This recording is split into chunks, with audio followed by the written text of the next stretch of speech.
Hello guys. आज का हमारा टॉपिक है फोर्स। तो आज हम फोर्स की बात करने वाले हैं। तो देखिए फोर्स होता क्या है। बेसिकली फोर्स हमारा जो है एक एक्सटर्नल एनर्जी है। एक्सटर्नल एनर्जी यानी कि किसी भी बॉडी को अगर हम मूव करा रहे हैं तो मूव कराने के लिए हमें एक्सटर्नल एनर्जी की रिक्वायर्ड होती है। एक्सटर्नल एनर्जी हमें लगानी पड़ती है, तो वही हमारा इसमें फोर्स है। ठीक है। बेसिकली अगर हम किसी बॉडी को मूव करा रहे हैं या तो पुश करेंगे या फिर उसको पुल करेंगे। ठीक, दो ही कंडीशन अप्लाई होती है, या तो उसको हम पुल करेंगे या फिर फुल करेंगे। ठीक है। इसमें क्या होता है, पुल कंडीशन में क्या होता है, outward from the point. Outward from the point यानी कि पॉइंट से हमारा दूर जा रहा होगा। ठीक है। फोर्स जो है तो पॉइंट से दूर जा रहा होगा, टुवर्ड द पॉइंट यानी पॉइंट के पास हो रहा होगा, तो उस कंडीशन में बोले हम पुश। अब बात करें इसकी नेचर की, तो नेचर इसकी दो टाइप की होती है। एक तो होती है कंप्रेसिव फोर्स और एक होता है टेंसाइल फोर्स। ठीक, कंप्रेसिव फोर्स में क्या होता है, जो हमारा फोर्स लगता है उसमें फोर्स आपस में मिल रहे होंगे, यानी कंप्रेस हो रहे होंगे, दबाव पड़ रहा होगा। ठीक है, तो उसको बोले हम कंप्रेसिव फोर्स। ठीक, टेंसाइल फोर्स यानी कि खिंचाव आ रहा हो, तनाव आ रहा होगा। ठीक है, उसको बोले हम टेंसाइल फोर्स। कंप्रेसिव फोर्स को हम बोलेंगे पुश और टेंसाइल फोर्स को बोलेंगे हम पुल। ठीक, तो यहाँ पे जो हमारा कंप्रेसिव फोर्स है वो हमारा टूवर्ड द पॉइंट। ठीक है, पुश कंडीशन में वो होता है कंप्रेसिव फोर्स। ठीक, टेंसाइल फोर्स में आउटवर्ड फ्रॉम द पॉइंट। ठीक है, पॉइंट से दूर जा रहा है, खिंचाव, टेंसाइल फोर्स। ओके, बात करें इसकी डेफिनेशन क्या है। The external energy required to move the body from one place to other is a force. ठीक है, यानी कि जो बॉडी को हम मूव कराते हैं उसके लिए एक्सटर्नल एनर्जी की जो रिक्वायर्ड होती है वही हमारा फोर्स है। ठीक, force is a vector quantity. Force कहती है एक वेक्टर क्वांटिटी है। ठीक है, दो टाइप की क्वांटिटी होती है, एक होती है स्केलर, दूसरी होती है वेक्टर। तो स्केलर क्या होती है, मैग्नीट्यूड होता है स्केलर में, और वेक्टर में मैग्नीट्यूड प्लस डायरेक्शन होती है। तो force is a vector quantity. कैसी है, वेक्टर क्वांटिटी है, मैग्नीट्यूड प्लस डायरेक्शन। ठीक, फोर्स की यूनिट हमें न्यूटन में और किलो न्यूटन में ही मिलेगी। ठीक, अब बात करें कि फोर्स हमारा कितने तरीके से लग सकता है। फोर्स हमारा तीन तरीके से लग सकता है, हॉरिजॉन्टल फोर्स, वर्टिकल फोर्स और इनक्लाइन। हॉरिजॉन्टल फोर्स क्या है, जितने भी जो हमारा एक्स एक्सिस के अलोंग होगा और पैरेलल होगा ग्राउंड से। ठीक है, वो हमारा हॉरिजॉन्टल फोर्स है। ठीक, जैसे ये। ठीक, वर्टिकल फोर्स जो वाई एक्सिस के अलोंग होगा और परपेंडिकुलर होगा ग्राउंड के, वो हमारा वर्टिकल फोर्स है। ठीक, इंक्लाइन फोर्स वो है जो ना तो एक्स एक्सिस के अलोंग होगा और ना ही वाई एक्सिस के, वो हमारा इंक्लाइन फोर्स है। ओके,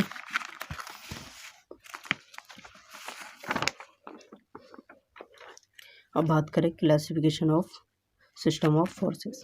ठीक है, फोर्स सिस्टम की अगर हम इसमें बात करें तो दो टाइप होते हैं फोर्स सिस्टम में।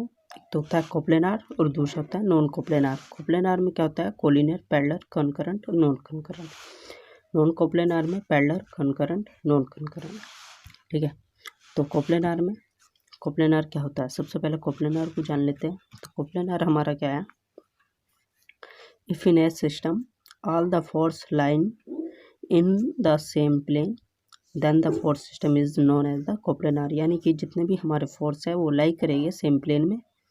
ठीक है, और उसको हम बोलेंगे कोप्लेनार फोर्स सिस्टम। ठीक, नॉन कोप्लेनार फोर्स सिस्टम क्या होता है कि all the forces lie in different, ठीक है, सॉरी डिफरेंट प्लेन्स पे, ठीक है, यानी कि अलग अलग प्लेन में लाई करेंगे, ऐसे फोर्स सिस्टम को बोलेंगे नॉन कोप्लेनार। ठीक, देखिए यहाँ पे मैंने डायग्राम भी बनाया, आपको डिफरेंस दिख रहा होगा। ठीक है, यहाँ पे सारे एक ही मतलब एक ही साइड में लग रहे हैं और यहाँ पे एक ऊपर भी लग रहा है, तो ऐसे को हम बोलते हैं, जो अपोजिट साइड में लगता है उसको बोलते हैं नॉन कोप्लेनार, और जो सेम में लगता है उसको कोप्लेनार। ठीक है,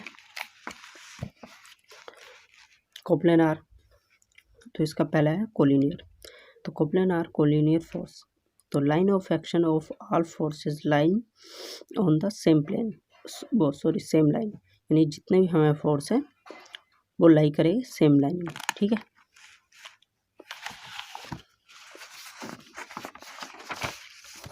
second, coplanar parallel forces, all forces are parallel to each other and lie in a same plane, single plane. ठीक है, यानी कि इसमें क्या है, जितने भी हमारे फोर्स हैं वो पैरेलल हो गए, पैरेलल टू ईच अदर और लाई करें सेम प्लेन में। ठीक, यानी कि मान के चलिए कोई ऐसे एक प्लेन है, ठीक है, अगर उसके साइड भी हमारा लग रहा तो इधर भी लगेगा, तो ये हमारा पैरेलल फोर्सेस है। ठीक, कोप्लेनार कंकरेंट फोर्सेस, इसमें क्या है, lines of action of all forces pass through the same point, यानी कि जितने भी हमें फोर्स हैं वो किसी एक पर्टिकुलर पॉइंट से पास हो रहे होंगे। ठीक है, इनमें से भी अगर हमारे मतलब कुछ जा रहे हैं, पास हो रहे हैं, ठीक है, आउटवर्ड फ्रॉम द पॉइंट है या फिर इनवर्ड फ्रॉम द पॉइंट है, तो उससे हमारा कुछ फ़र्क नहीं पड़ेगा, लेकिन सारे एक पॉइंट से पास होने चाहिए। ठीक, कोप्लेनार नॉन कंकरेंट फोर्सेस, इसमें क्या है, all forces do not meet at a point but lie in a single plane, यानी कि ये जितने भी है किसी एक प्लेन में हो गए।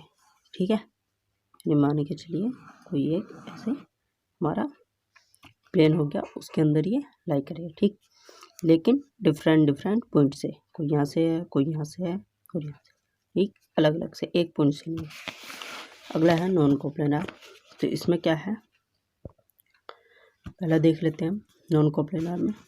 नॉन कोप्लेनार कंकरेंट फोर्सेस, इसमें क्या है, all forces do not lie in the same plane but their line of action must pass through the a single point, यानी कि इसमें क्या कर रहा है कि जितने भी हमारे फोर्सेस हैं वो लाइनिंग करेंगे सेम प्लेन में, बट जिनका लाइन ऑफ एक्शन एक सिंगल पॉइंट से पास हो रहा होगा। ठीक है, ये 3D में डायग्राम बनता है इसका, तो 3D में डायग्राम यहाँ पे पॉसिबल नहीं है। ठीक है, अगला है इसमें non coplanar parallel forces, all forces are parallel to each other but not in a same plane. ठीक है, जितने भी हमारे फोर्सेस है पैरेलल हो गए, ठीक, बट सेम प्लेन में नहीं होगी। Non coplanar non concurrent forces, all forces do not lie a same plane and their line of action do not pass through a single point, यानी कि जितने भी हमारे फोर्सेस हैं वो लाइन नहीं करे सेम प्लेन में। ठीक है, और ना ही जिनका लाइन ऑफ एक्शन पास होगा एक सेम पॉइंट से। आई होप आपको वीडियो अच्छी लगी होगी। वीडियो लाइक करना, सब्सक्राइब करना हमारे चैनल। Thank you.